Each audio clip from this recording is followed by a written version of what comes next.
ਕਹਿੰਦਾ ਖੜਾ ਖੜਾ ਮੈਂ ਸੁੱਕ ਗਿਆ ਤੇ ਉੱਥੇ ਘੰਟੇ ਢਾਈ ਇਹ ਮਸਾਂ ਜੀ ਟਿਕਟ ਲੈਣ ਦੀ ਵਾਰੀ ਮੇਰੀ ਆਈ। ਇਹ ਬਾਬੂ ਕਹਿੰਦਾ ਕਿੱਥੇ ਜਾਣਾ? ਕਿਹਾ ਮੈਂ ਦਿੱਲੀ ਵੱਲੇ। ਇਹ ਕਰ ਛੇਤੀ ਜੱਟਾ 5 ਰੁਪਈਏ ਢਿੱਲੇ। ਕਹਿੰਦਾ ਡੱਬੋਂ ਕੱਢ, ਮੈਂ 2 ਰੁਪਈਏ ਉਹਦੇ ਹੱਥ ਫੜਾਏ, ਬਾਕੀ ਮੈਂ ਕਿਹਾ ਫੇਰ ਲੈ ਲਿਓ ਜਾਂ ਦਿੱਲੀੋਂ ਮੁੜ ਕੇ ਆਏ। ਬਾਬੂ ਕਹਿੰਦਾ 5 ਲਿਆ ਨਹੀਂ ਵਿਹਲਾ ਕਰ ਦਰਵਾਜ਼ਾ।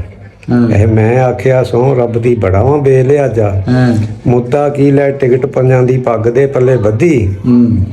ਕਹਿੰਦਾ ਵਿੱਚ ਉਹਦੇ ਜਾ ਕੇ ਬਹਿ ਗਿਆ ਇੱਕ ਦੇਖ ਕੇ ਸੋਹਣੀ ਗੱਡੀ, ਉੱਤੇ ਸਣ ਬਿਜਲੀ ਦੇ ਪੱਖੇ, ਵਿਛੀਆਂ ਹੇਠ ਧੜਾਈਆਂ, ਲੱਗੇ ਸ਼ੀਸ਼ੇ ਮੋੜ ਵੇਖਾਂ ਮੁੱਛਾਂ ਤਾਂ ਚੜਾਈਆਂ। ਮੈਨੂੰ ਵੇਖ ਇੱਕ ਇਹ ਬਾਬੂ ਆਇਆ ਕਾਲੀ ਵਰਦੀ ਵਾਲਾ, ਮੈਨੂੰ ਕਹਿੰਦਾ ਟਿਕਟ ਦਿਖਾਓ ਰਾਣੀ ਖਾਂ ਦਾ ਸਾਲਾ। ਮੈਂ ਕਿਹਾ ਐਵੇਂ ਕੱਢ ਨਾ ਅੱਖਾਂ, ਮੁਫਤ ਨਹੀਂ ਚੜਿਆ ਗੱਡੀ, ਖੱਟੇ ਰੰਗ ਦੀ ਟਿਕਟ ਬੇਲੀਆ ਪੱਗ ਦੇ ਪੱਲੇ ਬੱਧੀ। ਉੱਤਰ ਜਾ ਕਹਿੰਦਾ ਇਸ